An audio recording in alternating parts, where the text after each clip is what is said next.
자, 543페이지부터 이제 매도인의 담보 책임이 나오는데요. 중요합니다.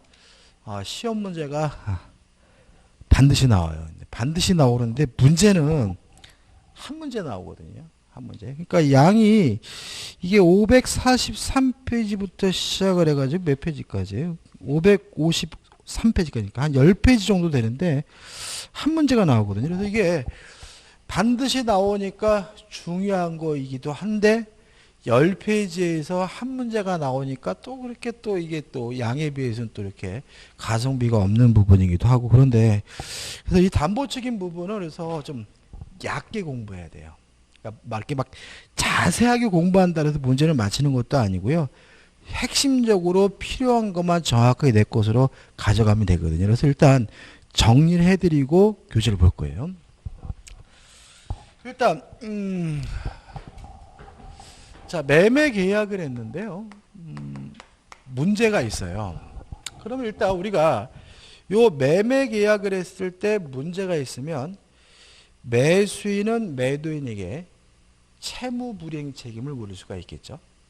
예를 들어 자동차를 받았는데 브레이크가 안 들어요. 그러면 이행하긴 했지만 완전하지 않으니까 불완전 이행이고요.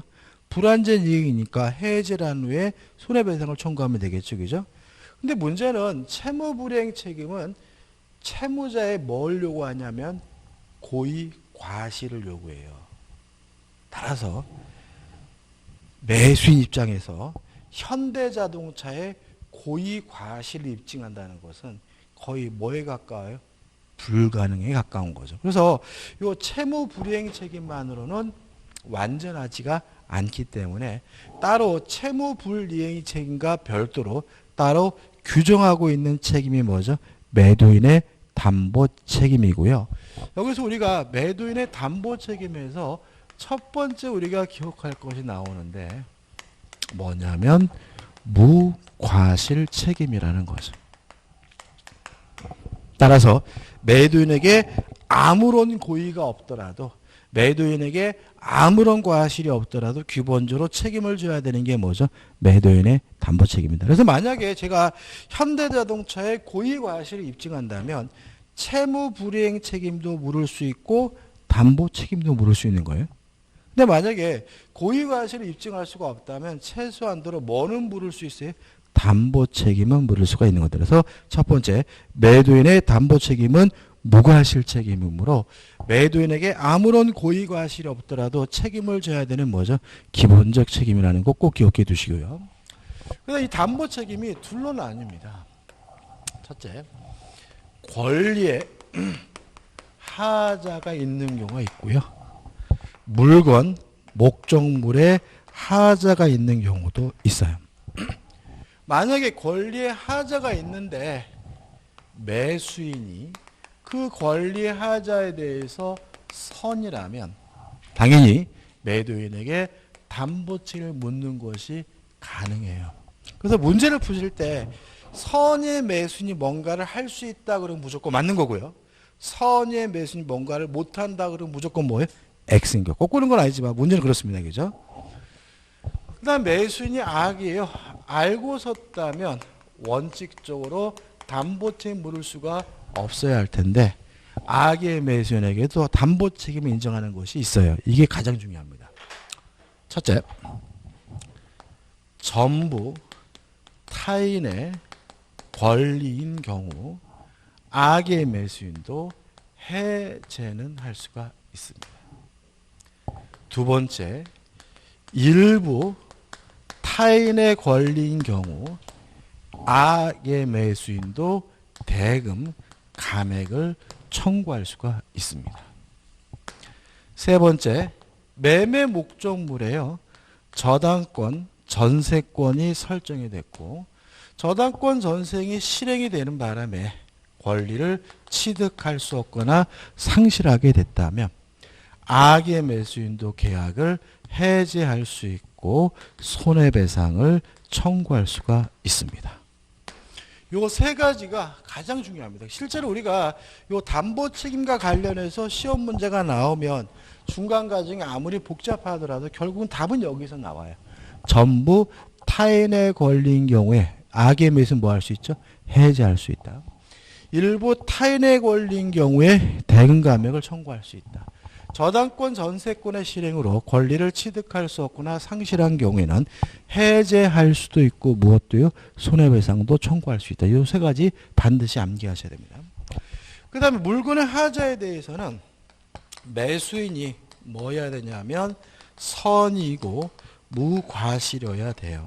따라서 악의 매수인에게 아무것도 인정되지 않는다는 거 기억해 두시기 바라고요. 마지막으로 제척기간이 있는데 권리 하자는 제척기간이 1년입니다. 근데 만약에 매수인 선이면 언제부터 1년이냐면 몰랐으니까 앞날로부터 1년일 거고요. 매수인이 악이라면 언제부터 1년이냐면 매매 한 날로부터 1년이고요. 물건의 하자의 경우에는 제척기간이 6개월인데 매수인이 항상 선이고 무과시해야 되니까 항상 언제부터 6개월이냐면 앞날로부터 6개월이라는 거 기억해 두시고요.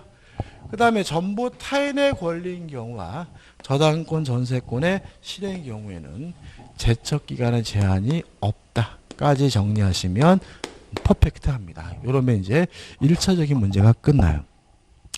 자, 요거 가지고요. 먼저 뭘 볼 거냐면 표를 좀 볼 거예요. 페이지 몇 페이지로 가냐면은 553페이지로 갑니다. 자, 553페이지 가시면 박스가 맨 좌측에 권리의 하자와 물건의 하자로 나눠져 있고요. 권리의 하자에서 첫 번째 전부 타인의 권리죠. 선이면 해지할 수도 있고 손해배상을 청구할 수 있는데 악의는 뭐만 할 수 있죠? 해지만 할 수 있고 행사기간에 제한이 없죠. 그죠? 다시 말하면 전부 타인의 권리의 경우에는 제척기간에 뭐가요? 제한이 없다. 그 다음에 일부 타인의 권리면 선이며 매수인이 대금 감액도 해제도 손해배상도 청구할 수 있고 제척기간은 앞날로부터 1년일 것이고 악이면 뭐만 할 수 있냐면 대금 감액만 청구할 수 있는데 제척기간은 계약일, 계약 한 날로부터 1년이고요. 수량 부족 일부 멸실의 경우에는 악의 매수인에게 아무것도 인정되지 않죠. 그 다음에 용익권에 의한 제한의 경우에는 악의 매수인에게 아무것도 인정되지 않고 그 다음에 저당권 전세권에 제한해가지고 저당권 전세권의 실행으로 소유권을 취득할 수 없거나 상실하게 된 때에는 악의 매수인도 계약을 해지하고 손해배상을 청구할 수 있는데 제척기간은 뭐가요? 제한이 없죠. 그죠? 그럼 여기까지 우리가 이렇게 정리하시면 돼요. 선이면 다 할 수 있다. 악이면 못하고 세 가지만 할 수가 있고 제척기간은 몇 년이요? 1년이고 선이면 앞날로부터 1년, 악이면 한 날로부터 1년 전부 타인의 권리인 경우와 저당권 전세권의 실행의 경우에는 제척기간의 제한이 없다. 이것만 정리하면 되죠. 그다음 물건의 하자의 경우에는 뭐 특정물 종류물 나눌 필요는 없습니다. 나눌 필요는 없고 매수인이 선이고 무과실인 경우에만 해제하거나 손해배상을 청구할 수 있고요. 제척기간은 6개월이죠. 언제부터 6개월입니까? 앞날로부터 6개월이고요. 종류물의 하자의 경우에는 특색이 있는 것은 뭐냐면 완전물 급부 청구해가지고 다른 물건으로 바꿔달라고 뭐 할 수도 있어요? 요구할 수도 있죠. 근데 그 다 했는데 여기서 우리가 좀 생각해 볼 것은 뭐냐면 수리해 주는 건 없다. 그죠? 지금 보시면 물건의 하자에서 목적을 달성할 수 없으면 계약을 해지하는 거죠. 해지하는 건 뭐예요? 야, 돈 줄 테니까 자동차 대가져가고 돈 돌려줘. 이거잖아요. 그죠? 원상회복이니까. 그죠? 그 다음에 손해배상은 뭐죠? 내 돈으로 수리했으면 뭐 할 수 있어요? 손해배상을 청구할 수 있고 완전물 급부 청구는 뭐예요? 다른 자동차로 뭐 할 수 있어요? 바꿔달라고 요구할 수 있다는 얘기잖아요. 그죠? 뭐 해주는 건 없어요? 수리해 주는 건 없어요. 그래서 우리 민법에서는 하자 보수 청구권, 수리 청구권 인정되지 않는다는 거 좀 주의하시면 됩니다. 끝이에요. 여기서 좀 설명드릴 게 좀 있는데 다시 앞으로 갑니다. 앞으로 가셔가지고 뭘 설명드릴 거냐면 547페이지로 올게요. 547페이지 오시면 B번해가지고 용익적 권리하여 제한이 되어 있는 경우죠. 이렇게 나와있죠. 요건을 보시면 이런 말이 나옵니다. 매매 목적물이 지상권, 지역권, 전세권, 유치권? 유치권은 용익물권 아니잖아요. 실권? 주택임대차보호법에 적용하는 임차권? 이게 무슨 말이죠?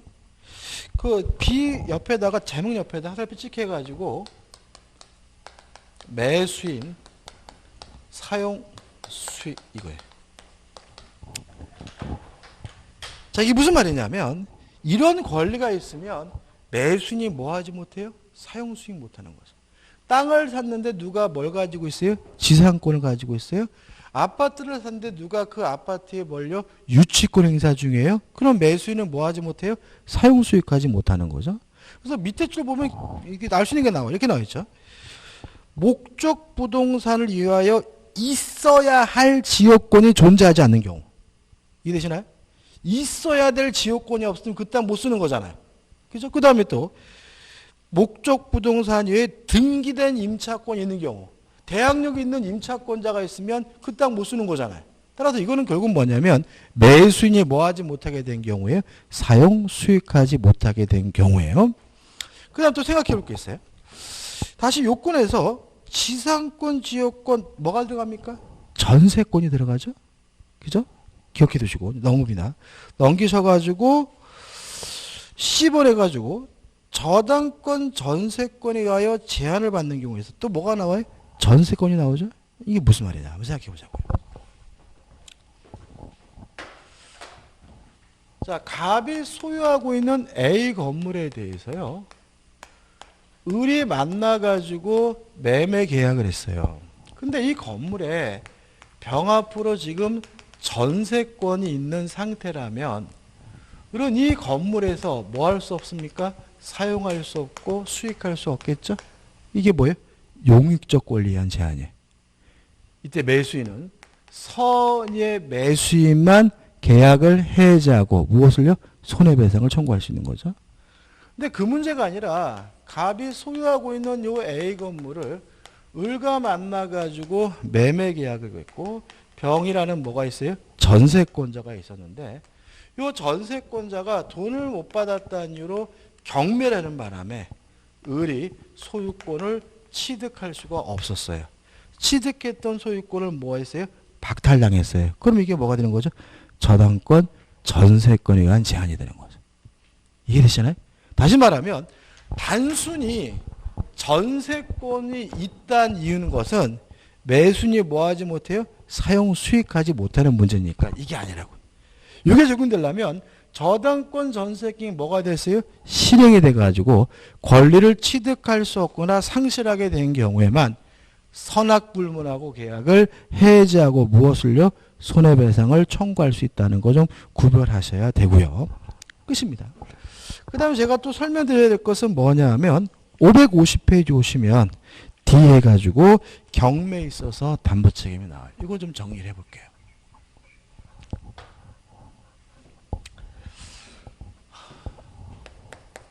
경매입니다. 첫째, 물건의 하자에 대해서는 담보 책임을 물을 수가 없다. 권리의 하자에 대해서만 담보 책임을 물을 수가 있다. 여러분 이해되시나요? 제가요 아파트를 경락을 받았어요. 그러면 매도인은 누구예요? 채무자죠. 돈을 못 갚아가지고 자기 아파트를 날린 사람이잖아요. 그 사람한테 전화해가지고 뭐 방이 들뜨시다는 둥, 뭐 문에서 삑삑 소리 난다는 둥, 이딴 소리 했다가는 그 사람한테 뭐예요? 칼 맞아요. 다시 말하면 경매를 받았을 때는 매도인인 채무자에게 물건의 하자에 대해서 뭘 물을 수 없어요? 담보 책임을 물을 수 없고요. 뭐에 대해서만요? 권리의 하자에 대해서만 담보 책임을 물을 수가 있어요. 물론 예외는 있지만. 그 다음에 또 문제가 뭐냐면 권리의 하자에 대해서 1차적으로는 매도인인 채무자가 담보 책임을 부담하지만 채무자가 무자력이면 2차적으로 배당을 받은 채권자가 담보 책임을 부담한다. 무슨 말 이해되시나요? 자, 권리 하자에 대해서 매도인인 채무자에게 담보책 물을 수 있다 하더라도 그 사람은 완전 거지죠. 돈 못 갚아서 집이 경매된 사람이잖아요. 그 사람에게 아무리 권리를 인정해봤자 의미가 없잖아요. 그래서 민법은 1차적으로 매도인이 누가요? 채무자가 담보책 부담하지만 채무자가 뭐면요? 무자력이면 1차적으로 채권자가 담보책 부담한다라고 규정을 두고 있는 거죠. 근데 마지막으로 우측에 보시면 뭐가 나오죠? 대표예제가 나오는데 풀어볼까요? 대표예제. 을 명의로 소유권 이전 등기 청구권 보존에 가등기가 맞춰진 갑소유 X 건물에 대하여 병이 경매를 신청하였다.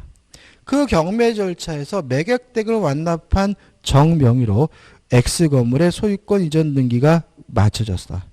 매각대금 병에게 배당되었다. 다음 설명 중 틀린 것은이죠.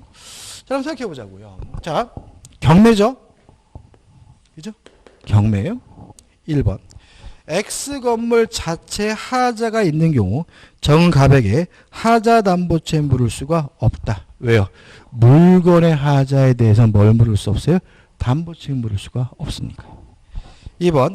경매 절차가 무효인 경우에요. 자, 우리가 지금 뭘 공부하고 있습니까? 담보 책임을 공부하고 있죠. 제가 이런 말도 참 많이 합니다.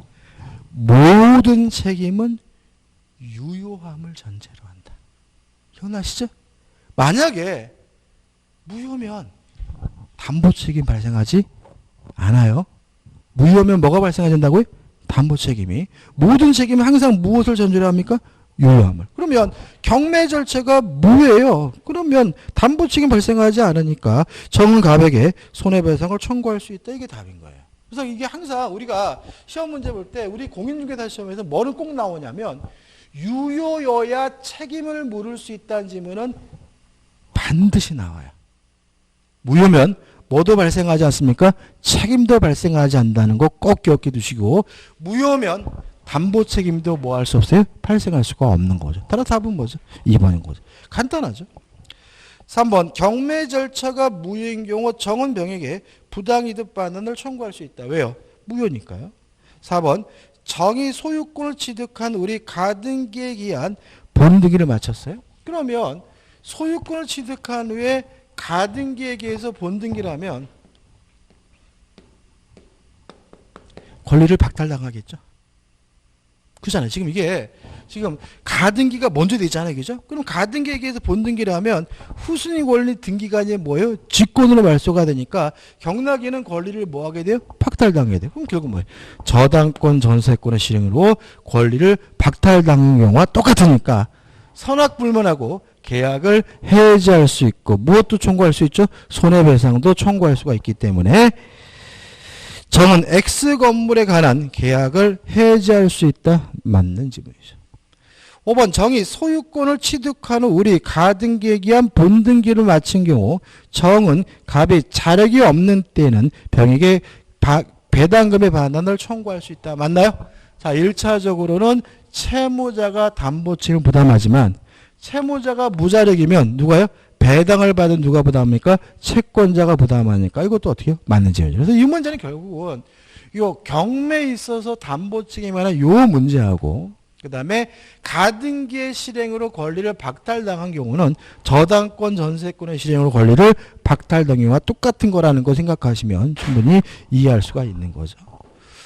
그다음 넘겨보시면 이제 뭐가 나오냐면 채권의 매도인의 뭐죠? 담보 책임이 나와요. 자, 우리가 매매라는 것은 재산권을 이전하기를 약정하는 거잖아요. 매매 객체는 물건이 아니라 뭐예요? 재산권이잖아요. 따라서 채권을 매도하는 것도 뭐예요? 매매인 거죠. 그죠? 채권을 양도하는 것도 뭐예요? 매매인 거예요. 자, 한번 생각해 볼게요. 자, 을이 갑에게요 1억을 빌려줘서 1억을 달라고 요구할 수 있는 뭐가요? 채권이 있어요. 근데 갑이 돈이 급해요. 급하게 돈이 필요해가지고 병한테 가서 야, 내 채권 좀 살래? 보통 할인하겠죠. 뭐 1억짜리면 뭐죠? 9천만 원, 9,500기죠. 그래가지고 요 채권을 을이 병에게 9천만 원에 매매, 양도하기로 뭐죠? 계약을 했어요. 이것도 뭐예요? 매매인 거죠. 자, 그럼 여기서 우리가 병의 입장에서는 왜 이걸 돈 주고 사냐면은 얘한테 갑한테 1억을 받으면 되잖아요. 그럼 얼마가 이익이 생겨요? 1,000만 원이 생기잖아요. 그죠? 그래서 병은 또 뭐가 문제냐면 갑이 돈 갚을 능력이 되는지가 중요하죠. 그래서 병이 우리한테 물어본 거야. 야, 네가 돈이 급하다 그래서 내가 9천만 원의 요 채권을 사긴 사는데 요 갑이 돈 갚을 능력은 되니? 라고 물어봤더니 을이 뭐라 그러냐면 갑이 못 갚으면 내가 대신 돈을 갚아줄게 라고 약속했어요. 이게 뭐냐면 채무자의 자력을 담보한 경우입니다. 그러니까 교재 보시면 채무자의 자력을 담보했다 이런 말이 나오는데 채무자의 자력을 담보한다는 말은 채무자가 돈을 못 갚으면 뭐죠? 내가 돈을 갚아줄게 라고 한 경우예요. 그러면 언제냐에 대해서 원칙적으로 양도시의 자력을 담보한 것으로 뭐 하냐면 추정을 해요. 따라서 오늘 양도했으면 오늘 못 갚으면 내가 대신 돈 갚아줄게 라는 의미로 추정한다는 거죠. 근데 만약에 이 돈이 오늘 받기로 하는 것이 아니라 12월 31일 날 갚기로 돈이에요. 그러면 을이 병한테 갑이 못 갚으면 내가 대신 갚아줄게 라는 말은 오늘이 아니라 12월 30일을 못 갚으면 뭐죠? 대신 갚아주겠다라는 의미가 되겠죠. 따라서 원칙적으로 양도시의 자력을 담보한 것으로 뭐가 돼요? 추정이 되지만 변제기가 도래하지 않은 경우에는 변제기의 자력을 담보한 것으로 뭐합니까? 추정한다는 것까지 기억해 두시면 돼요. 자, 다시 한번요. 채무자가 못 갚으면 대신 갚아준다. 채무자의 자력을 담보한 경우는 원칙적으로 양도시의 자력을 담보한 것으로 추정을 합니다. 다만 변제기가 뭐하지 않았어요? 도래하지 않았다면 변제기의 자력을 담보한 것으로 추정한다는 거 기억해 두시면 되고, 그러면 요 세 가지만 기억하시면 뭐가요? 담보 책임이 끝나게 되는 거죠. 요 세 가지만 정확하게 기억하시면 돼요. 그럼 여기서 이제 우리가 555페이지에 555페이지 넘어갈게요. 그죠? 다시 한번요. 요 세 가지 꼭 잊지 마세요. 그죠? 특히 요 노란색 꼭 기억해 두셔야 되고, 이거를요 외우시는데, 이분 외우시는데 아주 막 구구단 외우시 팍팍 나와야 돼요. 이거 대충 감으로 외우시면은 아이고 어렵다고 문제 못 풀 수 있으니까 요 세 가지만 정확하게 내 것으로 숙지하시면 됩니다. 자, 554페이지 오시면 매수인의 의무가 나오죠. 1번 대금을 지급할 의무가 있는데 대금 지급 시기는 동일한 기한이 있는 것으로 추정합니다. 2번 대금 지급 장소는 원칙적으로 매도인의 주소지입니다. 다만 인도와 동시에 대금을 지급하기로 하는 경우에는 예외적으로 인도 장소에, 원칙적으로 매도인의 주소지 인도와 동시에 대금을 지급하기로 한 경우는 뭐죠? 인도 장소 꼭 기억해 두시고, 다번 대금의 이자는 아까 설명드렸고, 라번 해가지고 대금 지급에 거절권이 나오죠. 자, 이건 뭐냐면 불안하면 못 주겠다고 거절할 수 있다는 거예요. 자, 제가 매매 대금을 지급하러 갔어요. 갔더니 막 싸움이 났어. 그 땅이 네 땅이 내 땅이냐 막 싸움 났거든요. 이렇게 누군가가 권리를 주장하는 사람이 나타나면 돈 못 주겠다라고 뭐 할 수 있어요? 거부할 수 있고요. 이런 매수인의 대금 지급 거절에 대해서 매도인은 담보를 제공하고 대금 지급을 청구하거나 아니면 대금을 공탁해달라고 요구할 수 있음을 주의하시 바랍니다. 다시 한번, 누군가가 권리를 주장하는 사람이 있어서 돈 뛸까봐 겁나면 대금 지급을 뭐 할 수 있어요? 거절할 수 있고요. 이때 매도인은 담보를 제공하고 대금 지급을 청구하거나 아니면 대금에 대해서 공탁해달라고 뭐 할 수 있습니까? 요구할 수 있다는 것까지 기억해 두시면 됩니다. 우측에 보시면 대표제가 나오죠. 한번 읽어볼게요. 1번. 부동산 매매 계약이 수량 지정 매매인데 그 부동산의 실제 면적이 계약 면적에 미치지 못해요. 자, 틀린 걸 찾습니다. 다시 한번요. 자, 악의 매수인이 할 수 있는 거예요. 자, 전부 타인에 걸리면 계약을 뭐 할 수 있죠? 해지할 수 있습니다. 일부 타인에 걸리면 대금 감액을 청구할 수 있고요. 저당권 전세권의 실행으로 권리를 취득할 수 없거나 상실하면 악의 매수인도 해지하거나 손해배상을 청구할 수 있죠. 그러면 이거 수량 부족이죠. 수량 부족에 대해서 악의 매수를 인정하는 게 있어요, 없어요?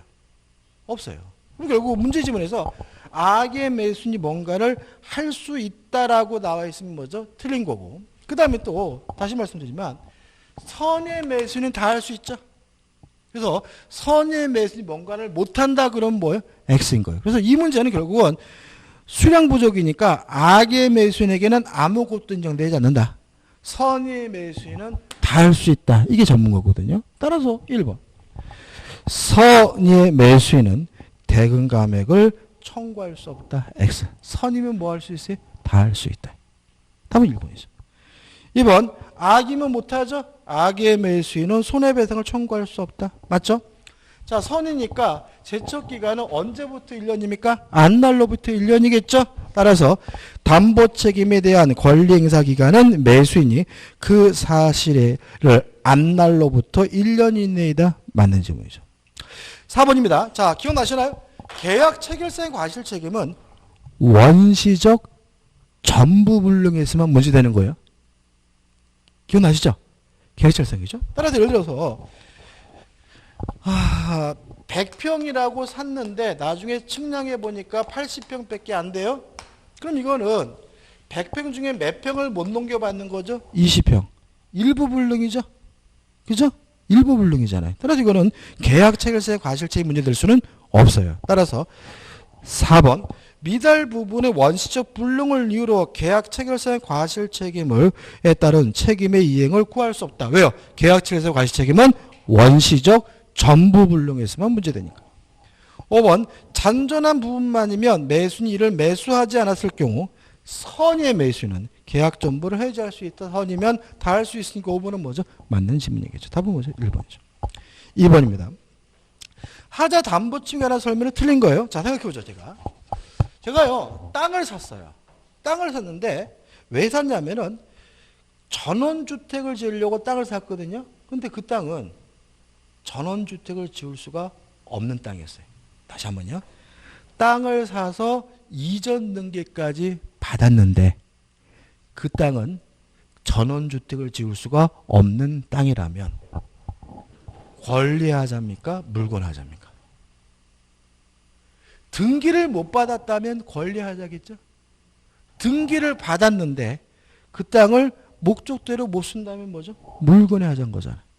예를 들어서 자동차를 샀어요. 자동차 등록이 왔거든요.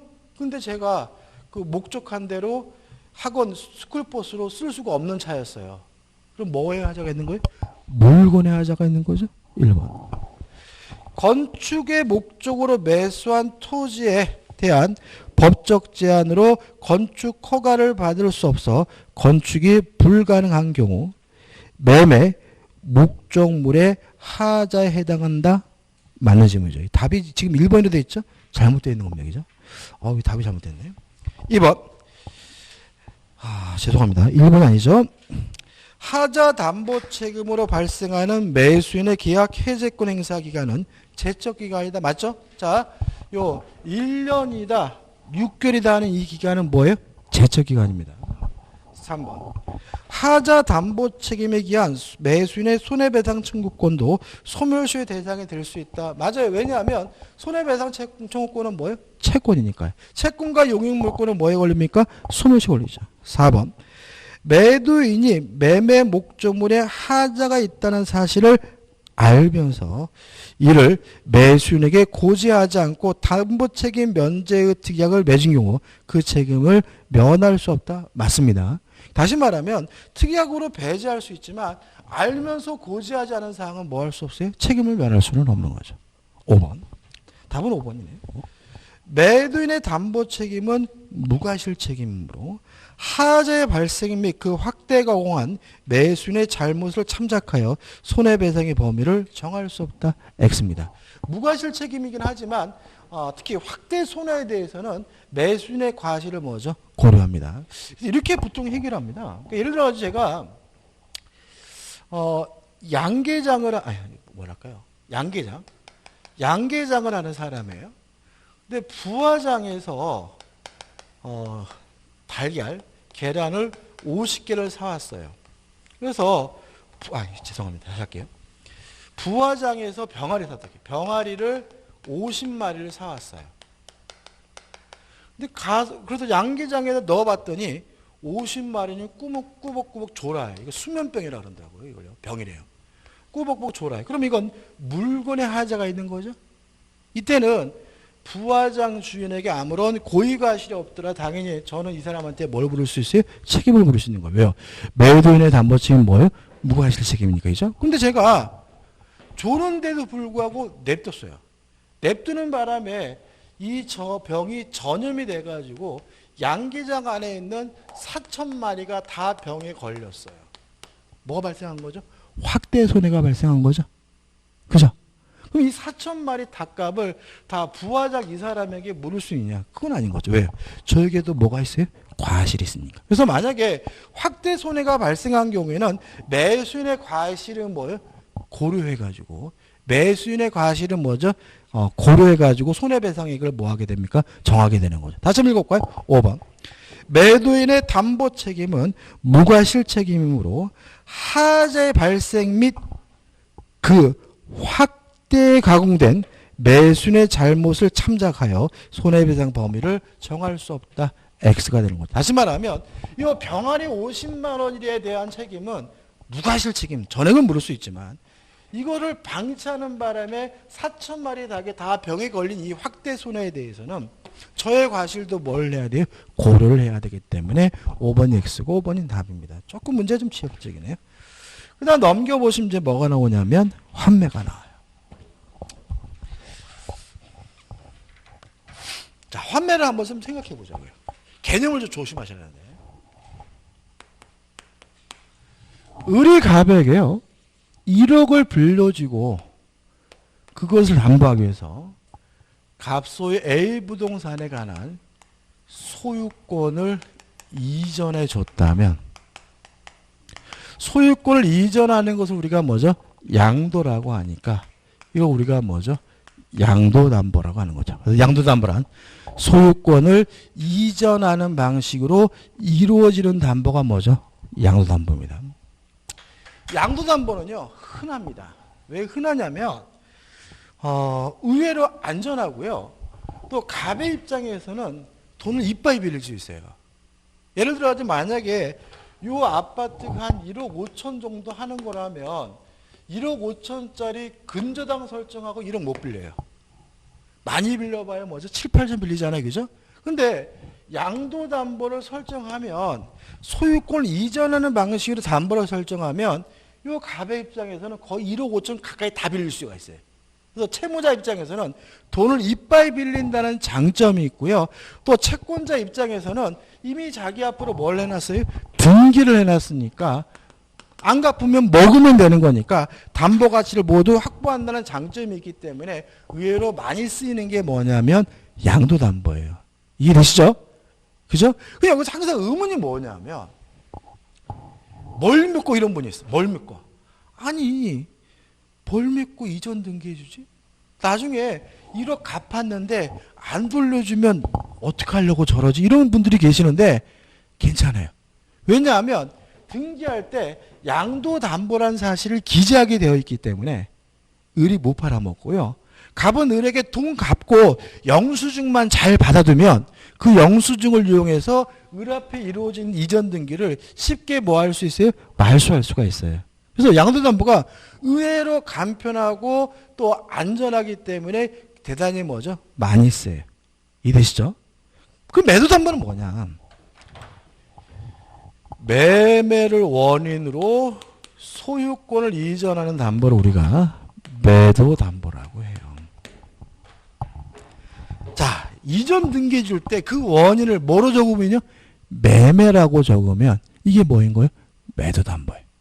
그래서 매도담보란 매매를 원인으로 소유권을 이전해 주는 담보가 뭐죠? 매도담보고요.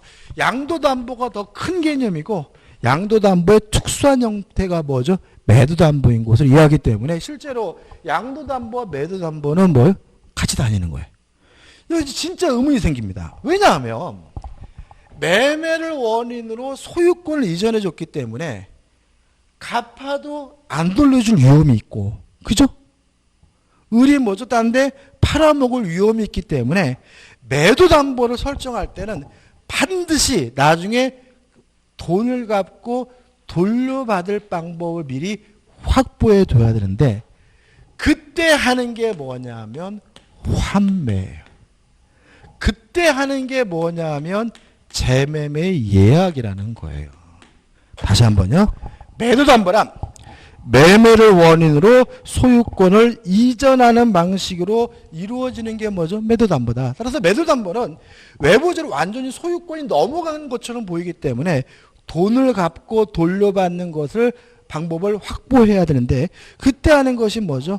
환매고, 그때 하는 것이 뭐예요? 재매매 예액이. 그래서 1번 의의와 기능해가지고 밑으로 세 번째 보시면 주로 채권 담보의 수단으로 행하여진다라는 말이 나와 있는 거예요. 그죠? 그래서 우리는 앞으로 환매하면 매도담보가 떠올라야 돼. 매도담보하면 뭐가 떠올라야 돼? 환매가 떠올라야 되는 거예요. 그죠? 자, 그럼 정리해보자고요. 자, 환매는 보통 등기할 때 여러분들 공시법 시간에 배우셨을 텐데 부기 등기 방식으로 해요. 재매매 예약은 아까 예약이잖아요. 예약은 뭐 한다 그랬죠? 가등기할 수 있다 그랬죠. 재매매 예약은 가등기 방식으로 해요. 자, 아까 제가 양도담보는 흔하다 그랬잖아요.